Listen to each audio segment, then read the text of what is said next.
Tonight, we have Clyde Phillips with us to interview Nell Scovell. He's a screenwriter, a producer, and a showrunner. Clyde has worn many hats in the entertainment industry over his 35 years. He was an executive producer and showrunner on Showtime's hit series, Dexter, for the first 4 seasons. He went on to executive produce and showrun Nurse Jackie. He won a Peabody Award for Excellence in Broadcasting, 2 AFI Awards for Outstanding Series, and was nominated for 3 Emmys and 2 Golden Globes. He's also, among his many talents, he's a best-selling mystery novelist with 2 Edgar nominations, and he's currently writing his 5th book, Insight, and he's writing it here at his home in Aquinnah. And now it's a great privilege for me to introduce comedy writer, producer, director, and literary powerhouse Nell Scovell. After graduating cum laude from Harvard, she worked for the celebrated Boston Globe sports section. And that's where she earned her credentials with my husband. She got a job as a staff writer for Spy magazine, and it was an editor there who suggested that she try her hand at writing for television. And the rest is history. She's often the only female writer in the room. She's written for some of TV's most iconic shows, including The Simpsons, my favorite show, Late Night with David Letterman, Murphy Brown, Monk, NCIS, and The Muppets, among many others. Scovell's career has been at the forefront of addressing the gender disparity in Hollywood and in the comedy field. In Just the Funny Parts, after describing an incident that happened to her early in her career, she goes on to say this: 25 years later, Hollywood still has a long way to go in changing its casual acceptance of behavior that ranges from inappropriate to criminal. In fact, sexual harassment is so embedded in show business, the industry even has a cutesy name for it, the casting couch, which sounds a lot nicer than the rape sofa. And that's why I wanted her here tonight, especially to discuss this issue. As the second woman to ever write for the David Letterman show, when his sex scandal broke out, Scovell used the moment to publicly call out the lack of gender diversity in late-night TV writers' room. Her criticisms fueled a cultural debate.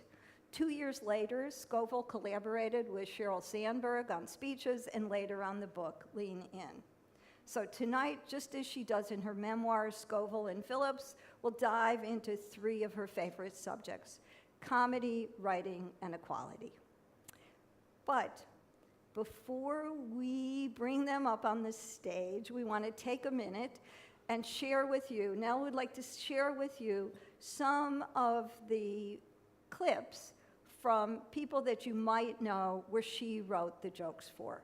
So let's play that for a few minutes. It'll be a refreshing intermezzo before we begin the discussion. Thank you.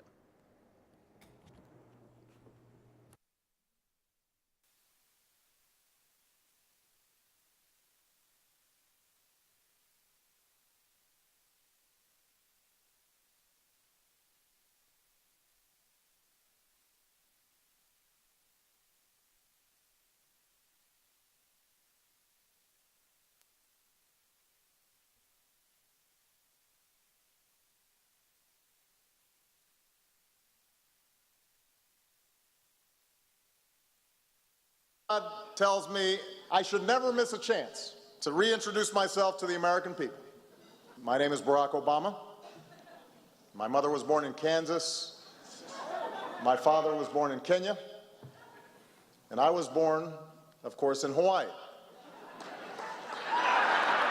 This is such a special event that I took a break from my rigorous nap schedule to be here. Now, I've got to say, there are a lot of friendly faces here in this room, people that I've been privileged to know and to work with.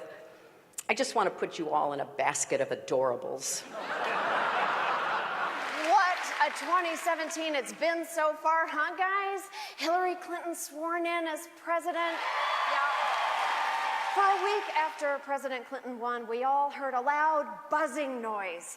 Either that was the sound of the whizzing bullet we just dodged, or it was Bill O'Reilly's vibrator. This is the third time that Governor Romney and I have met recently.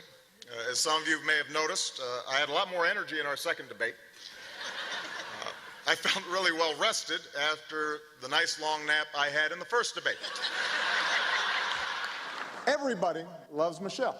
We made a terrific team at the Easter egg roll this week. I'd give out bags of candy to the kids, and she'd snatch them right back out of their little hands. Snatched them. But Donald, we have so much more in common than actually you may realize. For example, I've tried to inspire young people by showing them that with resilience and hard work, anything is possible, and you're doing the same. A third-grade teacher told me that one of her students refused to turn in his homework because it was under audit. Clinton also raised eyebrows when she put her son-in-law, Mark Mizvinsky, in charge of brokering peace in the Middle East. I'm just kidding. How stupid would that be?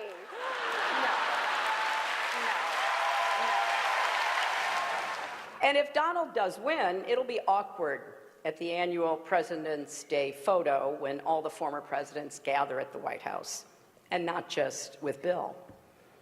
How is Barack going to get past the Muslim ban? Ultimately, though, tonight's not about the disagreements Governor Romney and I may have. It's what we have in common, beginning with our unusual names. Actually, Mitt is his middle name. I wish I could use my middle name.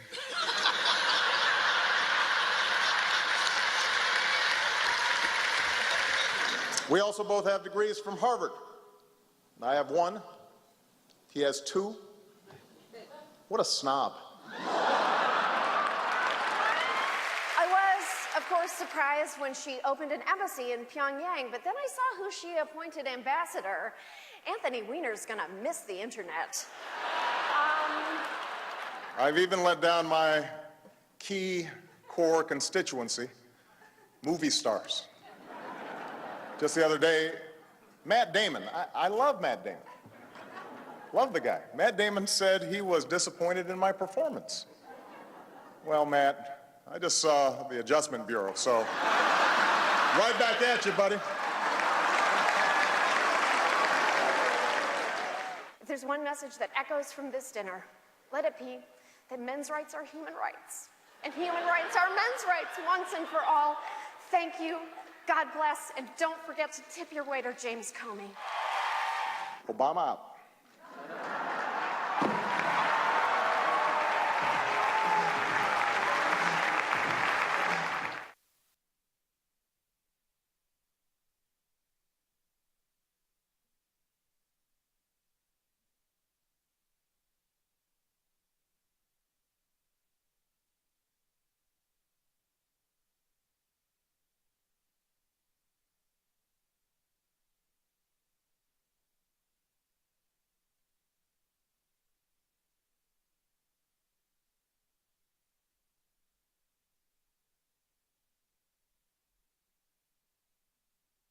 The laugh.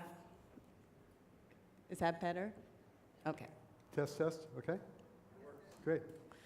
Hi, Clyde. Welcome. Let me get my notes out. First of all, welcome to our beautiful island and our beautiful friends. First off, I have an admission to make. I've never done this before, being an interviewer. I'm usually the one being interviewed, and so I'm much more comfortable in that chair. Oh, Yeah, do you want, okay. Yeah. It's fine. Thank you. Much better. So let's start with all the things we have in common and one thing that we don't. Number one, we're both from Boston. I'm from the wilds of Dorchester. You're from lovely Newton. Uh-huh. Number two, I have friends from high school here, which is awesome. you mentioned in your book that Leonard Nimoy's father was in the same retirement home as one of your grandparents. And Leonard Nimoy's father was my barber in Dorchester. Yes, I've had this same hairline since I was 8 years old. Thanks, Mr. Nimoy. Number three. Yeah, Leonard Nimoy was the first celebrity I met, and except I didn't meet him. He had just passed through the lobby, but that was enough for me. Sure, I'll bet. Somehow we both, number 3, somehow we both made it to LA, more on that later, for you, and have had reasonably successful careers in television and as authors. You have a son named Dexter. I did a show called Dexter. We've worked at the same studios, been on the same networks, have a Venn diagram of dozens of mutual friends. Yeah. We both did rewrites of the Mighty Ducks movies. You did the first one, I did the second one. We have the same wedding anniversary, and we're not married to each other. You have a sister named Claire. I have a daughter named Claire. You wrote jokes for President Obama. My wife did yoga with Michelle Obama earlier this week. And finally, with all this in common, tonight is the first time we've ever met. It is. And I find that kind of amazing, and I'm grateful for it. Me too. Okay. Let's do a little bit of speed dating. Tell us in 4 minutes or so about your childhood, your family, your schools, your early influences, the Aunt Pinky story, your mom's story. Okay. The first time you made someone laugh, how that felt, and when you considered you could finally make a living at this. What brought you finally to Los Angeles? Ready, go. Well, you know, growing up in the Boston area, the idea of working in the entertainment industry is not at the forefront. You know, you can, in Newton, you can be a doctor or a lawyer. That's kind of it. And so I originally thought I'd be a doctor, and then got a C in my freshman biology course, and decided then to become an East Asian scholar, and then tried to take Chinese, and realized that I spoke English very well. My conversational English was very good, and that's when I decided to become an English major. So throughout it all, I was interested in journalism, and I wrote for my college newspaper, but I liked writing sports. So growing up in the late 60s and early 70s in Newton, you know, I was a Red Sox fanatic. I loved the Celtics. I loved the Bruins, the Patriots, you know. But the other sports. Would you go to the games? What? Would you go to the games? Oh yeah, especially in the Garden. And the happiest I ever saw my father was when John Havlicek sunk a basket from half court. And so that became something I was interested in writing. And journalism was kind of serious, and I wasn't that serious a person. So I drifted into sports writing, and my senior year I got a call from Vince Doria at the Boston Globe, who asked me if I would start writing for them. And you know, when you're young... How old were you when that happened? Oh, so 20. Mm-hmm. It's amazing. Well, except when you're young, you just think, well, of course they want me. Yeah, right. Right? And I look back now and think it was really fortunate. And so that sort of put me into the big leagues, so to speak, of journalism. And then I moved to New York. I got lucky again in this amazing magazine called Spy, which was very satirical. In fact, Spy's first cover story was the 10 most embarrassing New Yorkers, and featured Donald Trump. So this was back in '86. And then it was a Spy editor who said to me one day, "I don't mean this as an insult, but I think you could write for television." And for a girl from Newton, Massachusetts, it was the first time it had ever occurred to me. Well, how did you move to Spy from writing sports? Oh, well, I wanted to go to New York, and I was writing for just any freelance articles for Cosmo, and so that came along. Well, tell us a little bit about your home life as a kid in Newton, about Pinky. Oh, so I'm the middle of 5 kids, and my father was really funny, and my siblings are all funny. So my aunts are really funny. So I've never understood when people said, like, women aren't funny, because my 2 aunts were among the most hilarious people I knew. In fact, one day, my sister Alice was on the couch reading Little Women, and my Aunt Pinky walked by, tapped her on the shoulder, and said, "Don't get too attached to Beth."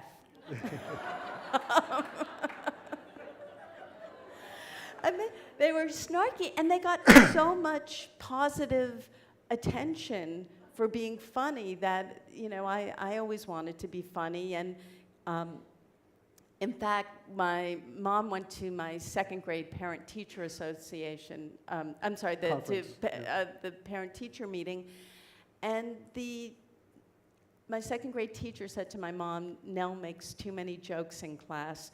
Could you tell her to tone it down?"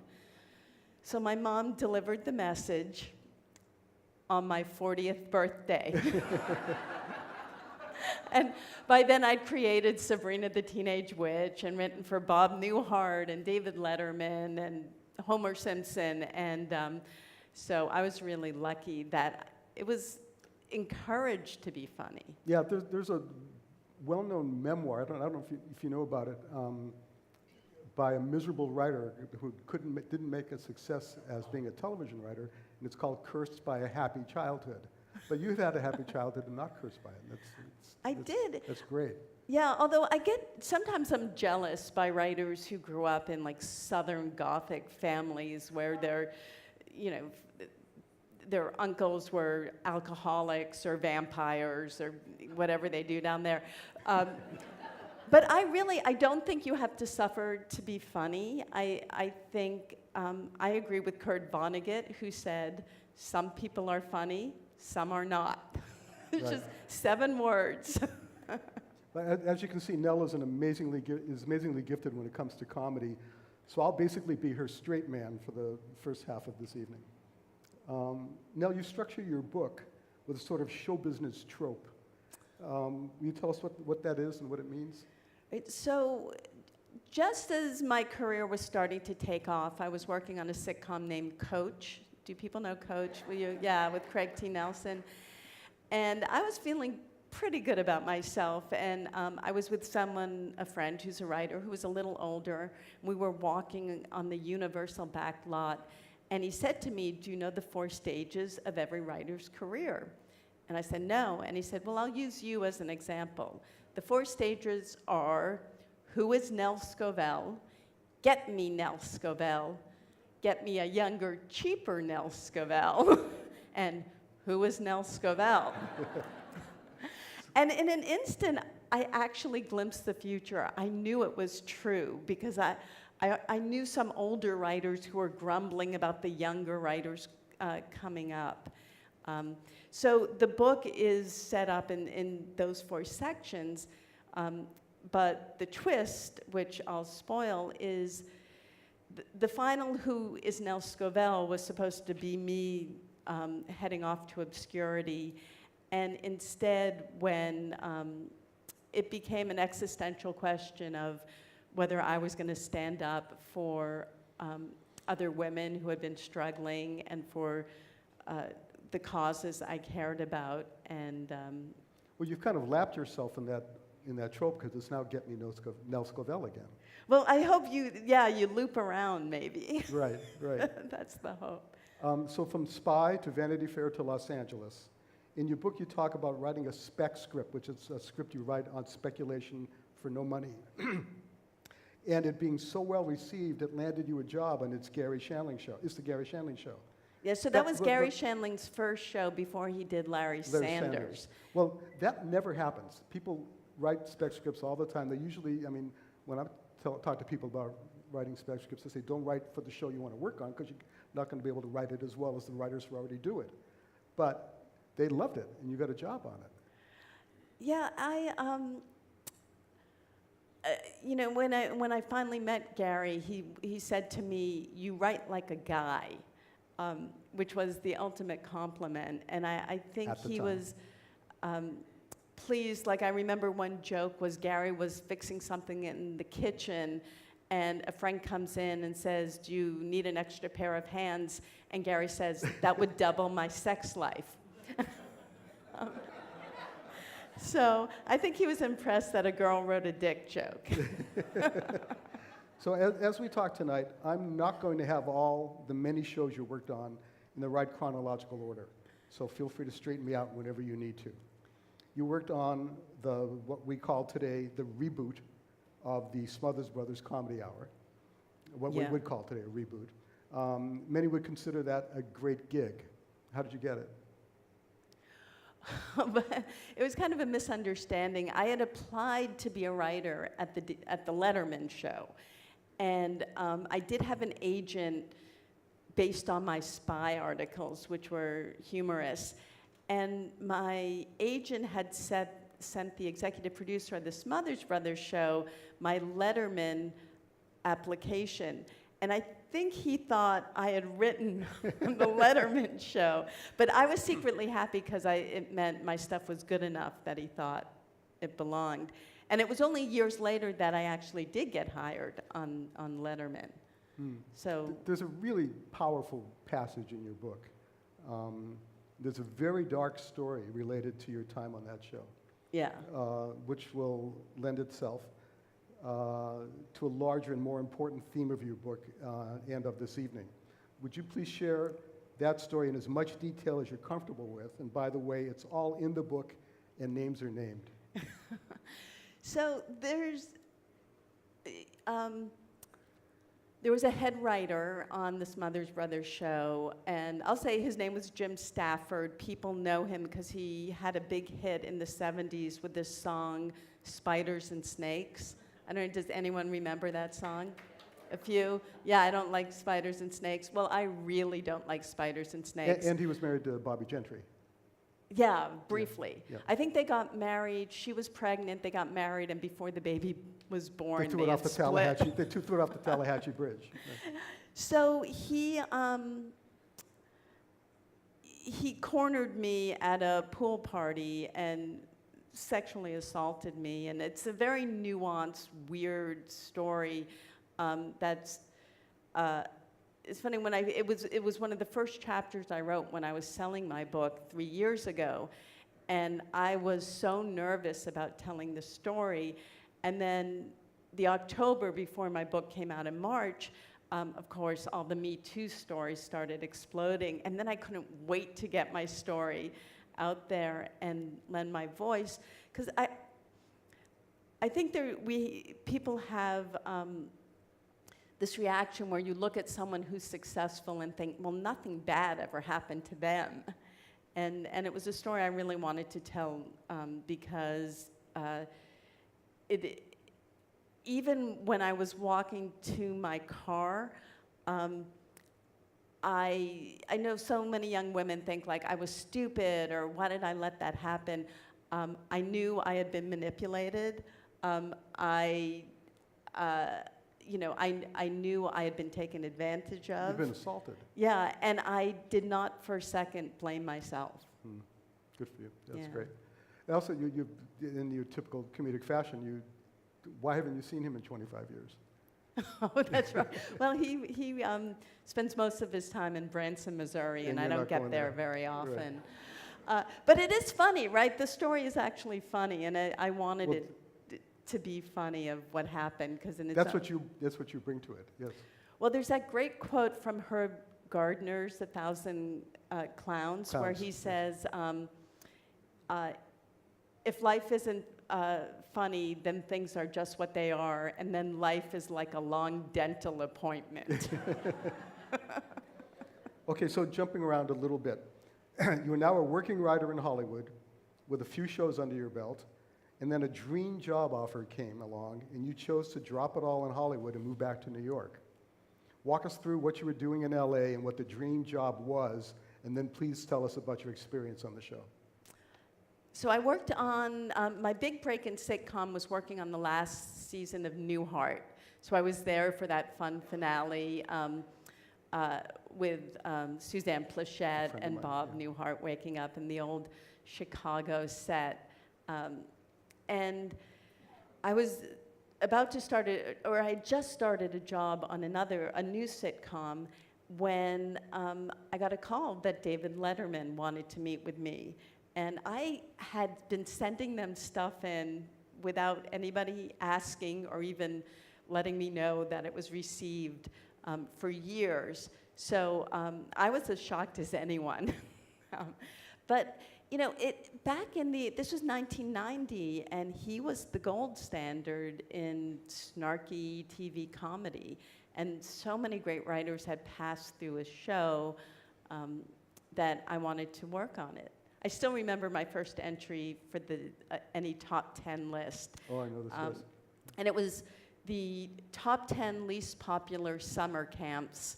And I snuck in at number 10 with Camp Tick in beautiful Lyme, Connecticut.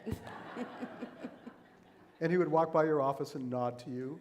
Yeah, Dave would come in and say, how's it going? Can I get you anything? You want some soup? And you were the only woman on staff. I was, yeah. And we'll get to that in 1 second. But then, ultimately, you left your dream job. Yeah, it lasted about 5 months. And it was, look, it was pre-Anita Hill, so we didn't have a vocabulary. Like, I couldn't talk about sexual favoritism and sexual harassment and a hostile work environment. I just knew it was fucked up, which was the only technical term we had at the time. And since I had other options to go back to LA, I thought, what am I doing? I wanted this credit. It meant a lot to me. Getting it was the hard part. The actual job was easy. But how did you feel walking into work? I mean, I've had jobs that I've hated. Yeah. Which done shows, as you know, where I was miserable walking into work. I couldn't get out of my car in my parking place sometimes. So once you had the realization, when Letterman went on TV and talked about what he talked about having relations with women on his staff and everything, how'd you feel about going up that elevator? Oh, well, we all knew. I mean, that was not a surprise to anyone who ever worked. No, but at the as show. your unhappiness grew, Yeah. how did you cope with that? Well, I quit. I mean, I don't know. Like, it was. It wasn't creatively exciting enough to put up with the other stuff. It's the important. truth. Because you know from working on shows, there are shows that are very difficult. And, you know, Hollywood's got this strange system where writers rise up the ranks to become showrunners, and some are just naturally equipped to manage human beings, but others are just used to bossing characters around in their head. So when they become that powerful, it gets abused. Also, it often happens when you're about to do a new show or go on to a new show. You want to know, is the showrunner happily married? Or am I going to be here till 2 in the morning every night because he doesn't want to go home? He or she doesn't want to go home. Yeah, there was a famous showrunner at The Simpsons for a while who wasn't married and would make people stay to watch Letterman back when he was on at 12:30. Oh, God. And everyone was always trying to fix him up. So it took a lot of courage to leave Letterman, but then your integrity didn't end there, thank God. Tell us about the article you wrote about Mr. Letterman for Vanity Fair, and were there any repercussions to it? All right, so I leave, I go, that's when I jumped on Coach. I was there for 3 seasons. Then I go to Murphy Brown. Eventually I create Sabrina the Teenage Witch. I start having kids, so I move into dramas, and I worked for Monk and Providence and NCIS. And I've long forgotten my Late Night with David Letterman days when 2009, do people remember? I mean, Dave went on TV and said, I'm being blackmailed for doing terrible, creepy things, and the creepy things are I have had sex with women that I work with. And the audience applauds and laughs. Like, they basically cheer him. And it's true. Yeah, he's accused of it, and it's true. Yes. And everyone started having an opinion about, people were calling him a hero for being honest about it. And I do admit it was a weird situation because he was being blackmailed, and and that's If very somebody's walking around with a unpleasant. script, then he was blackmailing for $2 million or something. Yeah. Yeah. And they set up a sting operation, Yes. and I'm surprised no one's made a movie about it. But the one piece of information that really started gnawing at me was Emily Nussbaum, Nancy Franklin, who was the then TV critic at The New Yorker, had written an article about Jay Leno, and at the end she noted that Jay Leno, Conan O'Brien, and David Letterman had 0 female writers at the time. So this is 2009, and there are 0 female writers. And as I wrote and ended up writing in the article, there were 3 women on the Supreme Court. And you need Senate approval for that. So the idea that none of them could find women funny enough. So I really felt compelled to write this piece that talked about the sexual harassment, but then pivoted to talking about gender discrimination in late-night writers' rooms. And I also noted, in 34 years on the air, David Letterman never had a single writer of color, not one. Like, you literally can't do worse. And didn't you also say that in the 34 years that he was on the air, if you add up the number of women writers, it does not equal the experience of one male writer in 1 year on that show? Yeah, the women didn't last long either, including myself, because it just wasn't a pleasant place to work. Sure, it's terrible. But so I write this article, and I think my career's over. I made my husband call our accountant and find out if I never made any more money, would the kids still go to college? And I was really scared, and it turned out to be the best thing I ever did, because it put me on this road, which led to Sheryl Sandberg and working with We'll get to her that, yeah. on speeches and Lean In, and then ultimately to the book. So then you did some other shows, and this will be out of order, forgive me. Coach, Newhart, Charmed, Monk, starring the Vineyard's own Tony Shalhoub, and many more. And I may have spewed those out quickly, but no one should take the extraordinary accomplishment of doing all of those shows lightly. And somewhere along the way, you finally created your own show, Sabrina the Teenage Witch. So tell us about that, about being a showrunner for the first time. What did you do right? What do you wish you'd done differently? And then I would follow up to that. Well, Mitch Hurwitz, who created Arrested Development, said that running a show is like piloting a plane while the passengers throw rocks at your head. And it's so true, because you're basically like, hey, if I go down, we all go down. It's so funny. It's true of directing, too. You think you'll get to be the dictator, and people will do what you say, but the truth is, when you're the showrunner or a director, you're just solving everybody else's problems. Answering questions all day long. Yeah. Right. Look, Sabrina, it was a comic book created by George Gladier. I always like to give him credit. And I love the idea that the 3 top names on the call sheet were all women, Sabrina and her 2 aunts. And the 3 top names in the writer's room were all women, too, which I think is hugely unusual. What would you have done differently now, looking back on that? Or did you do it all right? No, I think I've become a better communicator than I was at the time, and I was scared of conflict back then, and Network stuff and what? network stuff and other writers. Yeah, Yes. yeah, and I think, but one thing I did right was we were at the pilot reading, and the head of the network wanted Which network was it? ABC. So it's Jamie Tarsus. It was at the time. So it was actually a female at the head of the network. And I don't know if have people seen the show. Sabrina's aunts are very loving. One is very practical, and one's kind of very emotional, played by Caroline Ray, who's hilarious. And the head of the network, after the read, said, I really think you need more conflict in this story, and could one of the aunts not want Sabrina living there? So she's constantly saying, like, oh, why do we have to take care of our niece? And I thought about it, and I said, you know, she's a teenager going through high school. She's not with her parents. I think it would be, if the aunts don't want her there, I don't know how to make that funny. Like, that doesn't make me laugh. That makes me very sad.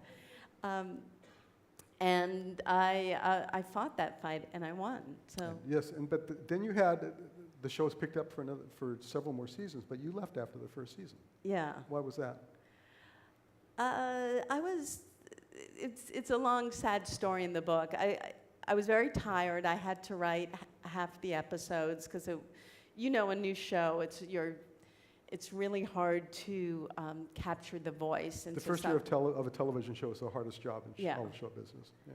And 2 weeks before we finished, one of our story editors had a massive heart attack right after work one day, and I felt like life was too short. I had a young son and wanted to have another kid, and Good for you. Life yeah. is too You short. think so? Yeah, good for you. You quote I've another. regretted it, but You shouldn't. I mean, Okay. look where you are. You quote another Islander. I don't know if you know this. Showrunner Liz Friedman her parents live up near me, where she says, "Running a show is like being beaten to death by your own dream." And then there was Murphy Brown, created by another summer Islander, oh, Diane English, Diane. that's right. to talk about that experience in your, and quickly, because I want to get to the other half of this thing, about that experience in your philosophy of the 4 Ps. It's hard to hear these. Oh, really? Yeah. The philosophy of the 4 Ps, performance and people, and Oh, yeah, so, it's a good book. You should read it. no, this is something that my agents actually said, you should write a whole business book about this. So there's this thing in Hollywood where people say, oh, you worked on the Muppets. That must have been so much fun. And it's kind of like thinking like the Oompa Loompas have a great time because they work at the chocolate factory. But someone's got to clean up after the nut-testing squirrels. So the way I look at shows is I weigh it's the 3 Ps, the people, the process, and the product. So the people are obviously the people you spend your day with, the writers in the room, the actors that you have to deal with. The process is how late are you staying? We talked about that. You know, do you have a home life? Do you have a boss that can communicate their vision? Or are you constantly, you know, being asked to try things and failing? And then the product is, you know, are you working on something you're proud of? And then the corollary of, and does the rest of the world like it too? Because you can work on a great show that nobody watches, which is I've been there. Yeah. heartbreaking. Yes. So the 3 Ps, it's very rare that you're on a show where all 3 are really The satisfactory. stars all align. And a great work experience is you get 2 out of 3. More likely you get 1 out of 3, and when you have 0 out of 3, you quit. Right. Well, Apparently. If we were together, it would be all 3. But I think so. And Murphy Brown was the show where I loved the people, the process was wonderful, and you know the product was something I was super Important. proud of. Yeah. Okay, we're going to take a little shift in focus here, maybe a big shift. I mentioned earlier that I was going to be your straight man tonight. Well, now I'm going to shapeshift a bit and move from straight man to straight white male, Okay. or what Tina Fey calls playing hopscotch with landmines. The atmosphere in Hollywood and in many places in this country is toxic. Yeah. Men are fearful and sad, and many are guilty, many feel guilty, many are confused. I'm glad you said sad, because I think that's a big element. And in fact, just today, like 3 hours ago, I published an op-ed in the New York Times. Which is up and is online now. And one of the points I make is that, you know, sexual access was part of the perks of Hollywood, you know, historically, going back to Louis B. Mayer. And I compare it to what's happening to if an executive's Tesla suddenly wouldn't open the door. And how angry that would make him, because car doors and women's legs are supposed to open automatically.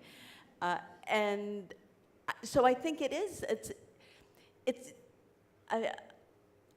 a little like Ashley Wilkes, you know, being sad about the passing of the South and forgetting about slavery and just thinking, oh, my beautiful civilization gone with the wind. And I think that's a well put. prevailing theory.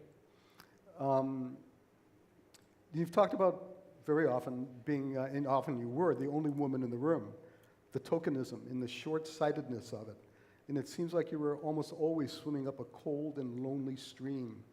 And you were vocal about it then, and you're quite eloquent about it in your book. And it's a must-read for everybody. And let's move on a little bit in keeping with this. Or do you want to say Yeah, something? well, I was just going to say at one of my very first jobs, or my first job, which was a short-lived show on Fox called the Wilton North Report. It was a late-night show. Which you wrote with Conan. Well, yeah, the best part of the job, see, this is the people part, was the guys in the office next to me were Greg Daniels, who created King of the Hill and The Office and Parks and Rec, and Conan O'Brien, who created Conan O'Brien. But when that show went down, we were all sitting around talking about whether we'd ever work again. And one of the guys, Phil, said, well, Nell, you're lucky. And I said, why am I lucky? And he said, because every show is looking for a woman. And I said, a woman and 9 guys, how does that make me lucky? But it gets, I mean, it gets so flipped, and I love that old saying that when you're used to privilege, equality feels like oppression. And I think that we're deeply into that right now. I understand. I agree, actually. So let's talk about Sheryl Sandberg for a second. Yes. Who wrote the foreword to your book, and of course wrote Lean In, and it says on the title page, Lean In, written by Sheryl Sandberg with Nell Scovell. That's a pretty big meetup. How did that happen? Well, when I tell you how we met, you'll think, oh, of course. We met through Facebook. And I was an early adopter of Facebook back when you needed a college EDU address, because I had a niece who was at Harvard who told me about it, and it seemed really cool. And through Facebook, I connected with a guy who was running communications there, and he wrote me one day and said, have you ever seen Sheryl Sandberg's TED Talk? And I wrote back, seen it, I memorized it. In fact, I sent her a friend request, but she never answered. And then 5 minutes after I sent that email, I saw the little note that says, Sheryl Sandberg has accepted your friend request. So it was the beginning of a beautiful friendship. And we, you know, Lean In was a book she'd been writing in her head for 20 years, but she was also running a big company. She had 2 very small children. My kids were much older. And so she would, you know, I talk about our process a little in the book, and she would outline a chapter, and then I would flesh it out. And then we're both type A, so we would iterate like hot potato it back and forth. It's great. It's great. And then you helped her write her Barnard commencement speech in 2011, in which she said, or you said, or you both said, never let fear overwhelm your desire. Please ask yourself, what would I do if I weren't afraid, and then go do it. And I have a little personal thing about that. Yeah? My daughter, Claire, wanted to go to college and was going to college and was going for early decision. And she said, rather than go for early decision at a school I know I can get into, I'm going to try for early decision at a school that is my reach school. So what would you do if you weren't afraid and then go do it? And she got in early decision to Barnard. Oh, that's great. Yeah. Maybe you're part of that. Maybe you're part of the reason. Somewhere along the way, you Yeah, writing... can I tell you that Go ahead. Cheryl called me right after the speech, and one of her questions was, she said, one of the students told me I was the baddest bitch. That's good, right? Like, It doesn't yes, get any badder. that's very good. So somewhere along the way, you're writing jokes for the Washington Correspondents' Dinner. And not just for the, as you saw earlier, and not just for the dinner, but for the president. What was it like being Barack Obama's puppeteer for that 1 millisecond? Oh, so And excuse me, and also, how does that work? Do you get paid for that? no, I did not. If I find out the guys did, Yeah, I'll right. be really Only the men get paid. It just dawned Well, the on men me. are funnier, so. They probably did. So writing for the leader of the free world is, a great way to serve your country. And I did write the joke. It's a little hard to see where he goes, and I was born in Hawaii, and Oh, then he he does the winks, big yeah. wink. And when he did that, I thought for a millisecond, I had made the leader of the free world You were his puppeteer. wink, Yeah. and therefore that made me the most powerful person on the planet. So, Ellen, are we okay on time? Can we have a few more minutes? But he's like a sitcom character. This timing. He's the most powerful man in the world who lived with 2 daughters, his wife, and his mother-in-law. Right, right. Like, I wrote a joke for him he didn't do, His coach.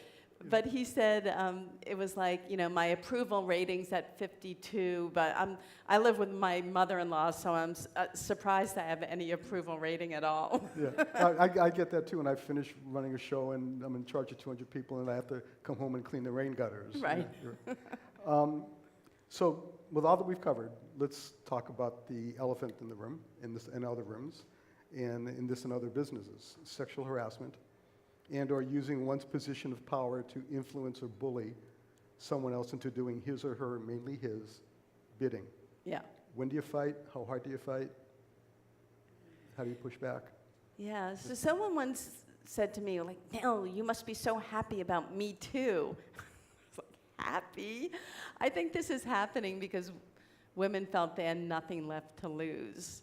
And I do think Trump winning was such a wake-up call. I mean, for me, as someone who helped write Lean In, to watch the most qualified candidate In history.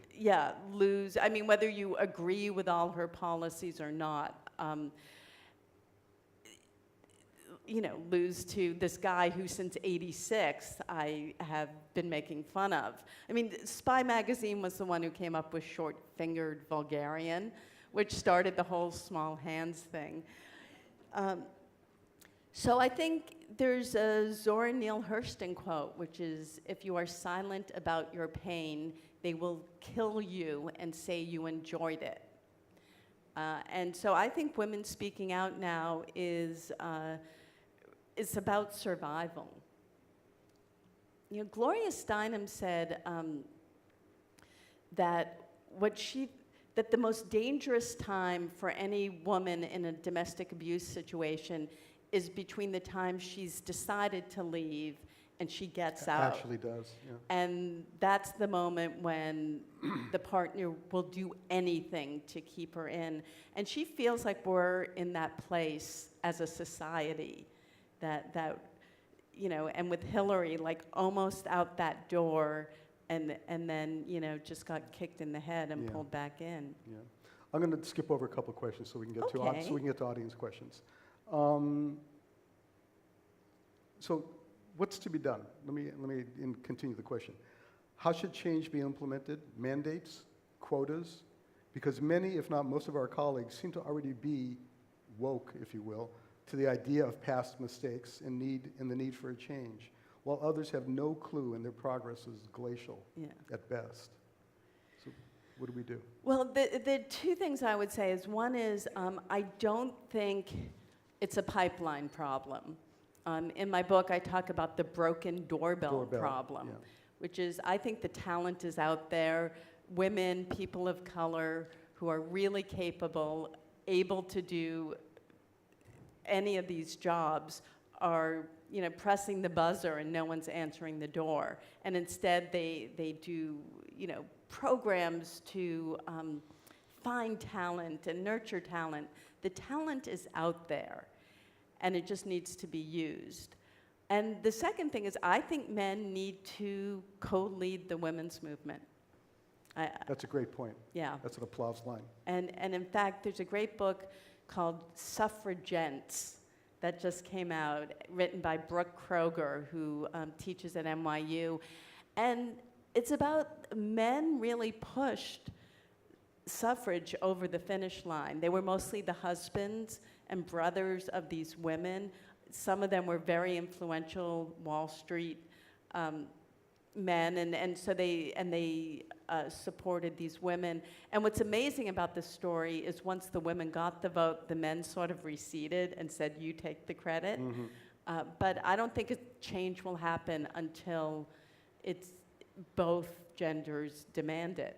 But should it also be mandated? For instance, I just did a show at Amazon, and they, about the inclusion rule, and there was a 50-50 rule, where you had to have 50% women directors. And because of that mandate, the Amazon shows are hiring more women directors per network than any other network in town. And it seems to be working. Yeah. I mean, would it be fair to have all, think about it. Is it fair to have all men directors? Is it fair to have all women directors? Yeah. I mean, I think men have benefited from affirmative action more than any group. Well, yeah, you're right. There needs to be another attack for an affirmative action. Yeah. For women. I mean, look, I feel like when I was hired by the Globe sports page, they always hired for college students. And it was the early 80s. Leslie Visser had joined the sports page, and they wanted it to be 3 men and 1 woman who were covering high school sports. So the reason I got called was they usually had Northeastern students, and the 1 woman had dropped out. And I guess some people had said, well, we should just hire another guy. And Vince Doria said, no, find me a female sports writer. And they found me some of my articles from the Crimson. And you could say that was affirmative action, but I'll stack my career up to any of those other interns. So it wasn't. It was just he was open-minded. Okay, last question before we open it to the audience, which is, Nell Scovell creates a new show. What will your writing room look like? What will the directing staff and crew look like? What would it... Well, you get to hire 8 writers. So... Well, I think you should cast your writer's room as you would cast your on-screen, and the same way you bring in different voices and you want to appeal to different... Life experience. Groups. Yes. Yeah. I mean, I tell this story about, I was on this show Warehouse 13, which was the top-rated show on the Sci-Fi Network, and it's a great show if you haven't watched it. And there was a storyline where someone was pregnant and had this very acute sense of smell, and I was on getting my notes, and someone said, well, is that a thing? And I said, yes. And they said, oh, come on. And I realized I was the only one on this call of 10 people who had ever been pregnant. So it's not like women can only write women and men can only write men, but there are certain experiences that only women have, and that only people of color have, and that only older writers have and only younger writers have. And I do think you want all those voices. All the studies show that broader voices make businesses better and more profitable. The businesses with more diverse boards of directors all have higher profitability. So that's great. Yeah. That's great. Where's Sue Ellen? Okay, so there's your mic, somebody, Nell Scovell. What? Oh my God.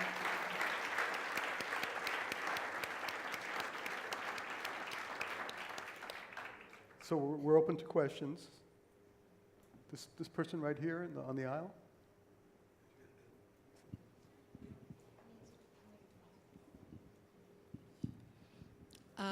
Are you aware of anyone contacting the White House when the whole question of the Kennedy honors going to Letterman came up? Anyone contacting the White House? Anyone objecting to David Letterman getting the Kennedy honors? No, but I've always thought it was suspicious that it's on CBS, that show, and Johnny Carson didn't get his Kennedy Center honors till the year after he retired, and From NBC. Dave got it with 3 years to go. And Jay Leno will never get one that stays on CBS.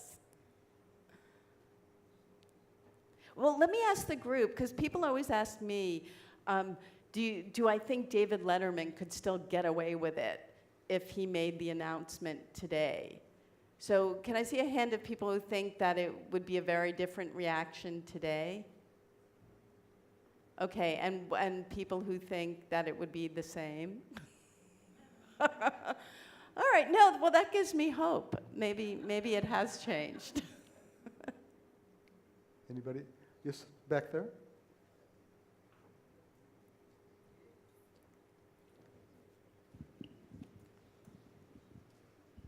Thanks. I really loved Spy Magazine. Oh, good. Can you say a little bit more, though, about that transition from, doing sports to doing comedy? What gave you the confidence or made you think, like, you could do the comedy stuff? It just seems like it could potentially be a big transition.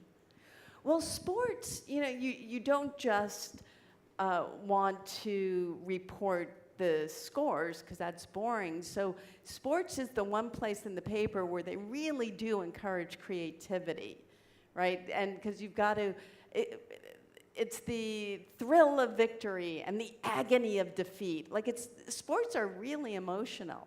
So I think it was actually amazing preparation for comedy, both in that you had to find a way to make something that was kind of boring funny. And then second, look, being surrounded by mostly men in that room, learning how to drink really crappy coffee, like those were skills I took with me. Who here remembers who Will McDonough was? So I was actually in the sports room when Will McDonough called Billy Sullivan after finding out that Billy had given an interview to the Boston Herald and not the Globe. And I have never heard a string of swears like that in my life. And I think actually, though, being in that very aggressive environment was great preparation. The gentleman right here in the maroon shirt. And then we'll get back to you, too. Yeah, I'm just curious to get back to your craft, and that is, do things just come into your head that are funny, or do you actually sit down and think about the topic and make outlines, or is it just spontaneous? Well, sometimes I call it the muse gives you an easy lay, and it just comes right out, and it's the perfect joke. Here, I'll read you a joke that POTUS chose not to do in his last year at the White House Correspondents' Dinner, but I was very happy with, which was, I turned 50 while in office, which meant I had to have my first colonoscopy, and guess what they found? Mitch McConnell. Wait, that guy can obstruct anything. So that started with me thinking he was turning 50. Ooh, what happens when you turn 50? We all get a colonoscopy, and then the rest just came right to me. Was there somebody back here? Yes, the young lady back there. And then and then there's a gentleman in front of her after. Hi, I just want to start. I love Sabrina the Teenage Witch, like one of my favorite shows. Yay. Absolutely adore it. And I want to ask, It was weird, right? It was like really weird People don't realize how, like, we had giant flans and, Talking cat. and Linty the lint monster who jumped out of the dryer. I mean, it was great. Like, I still love watching it today. But I want to ask, as a young writer myself, do you have any advice for, like, either breaking in or having the discipline to just sit down and, you know, produce the scripts or produce, like, something every day? Well, you have to keep writing, but the advice I give in the book, actually, I took from a friend of mine. One of the things really good TV writers learn to do is you take the best lines from the room, from everyone else. Best idea wins. Yeah, so this came from my friend Amy Hone, who once said to me, the only way to move forward creatively is to allow yourself to be judged. So it's not just what you start, and it's not just what you finish, it's what you put out in the world to see. So. And the gentleman right in front of. I just wanted to ask, how did you end up starting to write for the president? How did that all come about? Oh, I tell the story in the book. It's kind of long. The president went to Facebook, and Facebook asked me to write some remarks, actually for Mark Zuckerberg, and one of them was kind of made fun of the president, and they wrote me and said, "Nell, we're trying to honor the man, not roast him." But they showed Jon Favreau. The speechwriter. Yeah, the speechwriters, and some of that joke, and he wrote to me and said, could we use it? So that was the beginning. And it was so much fun. He's got like Johnny Carson's timing. He's so good. Oh, there's the young lady back there. Okay. No, we can help you project. I'm just curious what books and TV shows and TED Talks you think are sort of crucial for young writers to consume. Well, I do think Sheryl's TED Talk, which is why we have so few women leaders, is the best 12 minutes you can spend if you sort of want to understand why women drop out of the workforce. It really changed the way I had looked at my own life. And one of the things she tells you is she instructs women to sit at the table. And I love that because she means it metaphorically, the table where decisions are made, but she also means it literally. And it really connected because when I was a story editor at Newhart, I wrote my first script, and we went for the table read, which, all the actors sit around a big table. With the network and the studio. Yes. Yeah, and my name's on the script, and I came in and I sat on the periphery with the assistants, and no one waved me over. And at the time, I think I thought, I don't want to be pushy, and I don't want to come across as too aggressive. And I really thought it was my choice. And it wasn't until 30 years later when I'm watching Sheryl's TED Talk that I thought, our culture forced me into that position. It wasn't really a choice. But it's also who was running the show, too. I mean, had that been one of my shows, you would have been sitting next to me. Really? Of course, in my hand. I You wanna know how work you on put your your hand over, shows. you know how you put your hand over the person's head and everybody applauds? I mean, that's what we do with the writer of the script. Yeah, no one even introduced me to Bob Newhart. It's crazy. I didn't Yeah, actually until the last meet him day, till the yeah. very last day, Yeah. but we had a very meaningful That conversation. drinking game conversation, yes.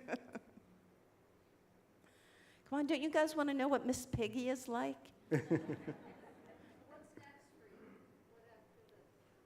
I would like to direct another movie. I've directed a Lifetime movie and a Showtime movie, and have you directed? No. It's so challenging. Yeah, I don't want to. It's really hard. And I've got a script that I would love to. Yeah. It's a black comedy, so that would be fun. Well, let's cut it off right there. Thank you so much. Thank you. Oh, for thank coming. you for coming.